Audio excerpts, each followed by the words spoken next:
فين الجمال ده! والله شايفين الحلاوة دي! بسم الله ما شاء الله تبارك الله. حبة أبو ريالة تحفة. ده سمك اسمه أبو ريالة. والله مش قادرة أقول لكم الطعم إيه. في ناس بتقول عليه أبو ريالة زي ما إحنا بنقول عندنا كده، وفي ناس بتقول عليه كراكير، حسب المكان اللي انتي فيه.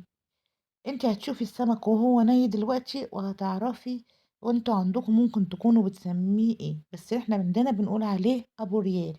ابو ريالة ده ما بينفعش غير لما تكوني عاملاه قلياه وبعد كده بتحطيه صينية كده طاجن في قلب الفرن.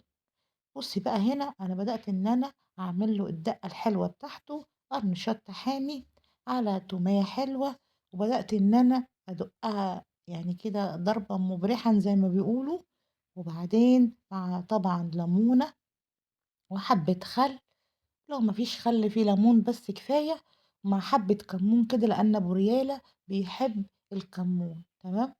وهنا بدأت طبعًا آآ أدقدقه جامد أوي كده عشان أحشي بيه كل أبو ريالة اللي عندي. ده أبو ريالة، شايفين شكله إيه؟ ومنه أحجام، في أبو ريالة صغير وفي أبو ريالة كبير. أبو ريالة ده هو ده السمك اللي أنا باقول لكم عليه، وده بيكون عندنا لمّا بيكون البحر خاسس، لأن أنا جنب البحر، فطبيعي بيكون الصيادين جايبينه. ففي ناس بتقول عليه كراكير. أنا مش عارفة أنتِ عندِك بيقولوا إيه.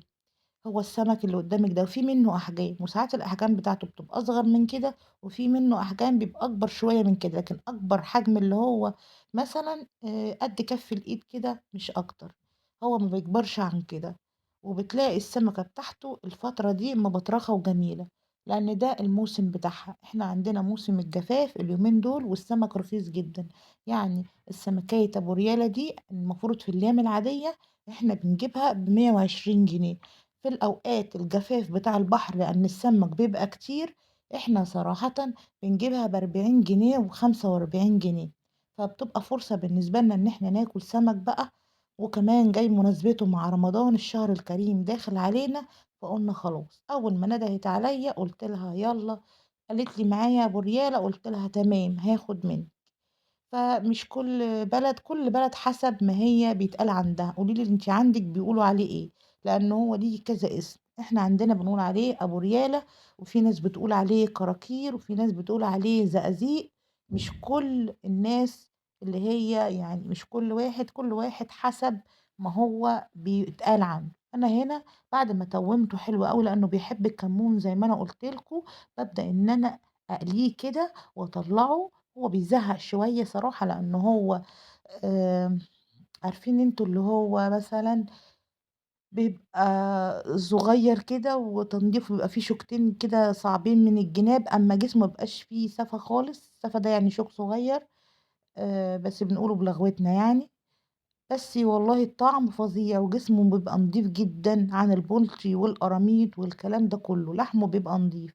لو تعرفوا كمان لحم البياض هو بيبقى قريب جدًا من لحم البياض، لأنه بيبقى زي ما بنقول كده يعني حاجة كده مش بيترمرم من البحر أو كده، لأ أكله عزيز، عشان كده سعره بيبقى غالي شوية. وأكتر وقت بنلاقيه فيه أيام الجفاف ده، عشان بيبقى البحر نازل والصيادين بيعرفوا يصطادوا منه كتير.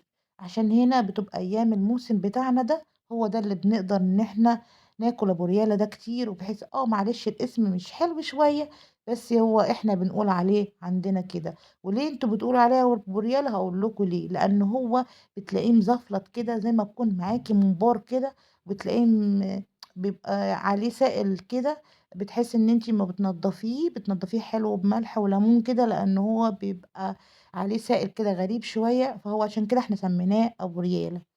تمام. وهنا عملنا أحلى طاجن أبو ريالة ممكن تاكليه في حياتك. الاسم ما يشجعش تاكلي، بس والله حلو أوي أوي أوي. فيلا حطوا لي لايك حلو كده للفيديو، وسمعوني تعليق حلو، يا ريت بلاش الكومنتات السلبية. باحبكم جدًا، جدًا، جدًا، ويالّا تعالوا اتغدوا معانا بألف هنا وشفا على قلبكم وعلى قلبي يا رب. وأتمنى يكون الفيديو عجبكم. اوعي تنسي تحطي لي لايك وتدعي لي دعوة حلوة يا قلب أختك. ربنا يصلح حالنا وحالكم وحال جميع المسلمين، ويعود علينا يا رب الأيام الجاية بخير وسعادة وصحة. يا رب العالمين.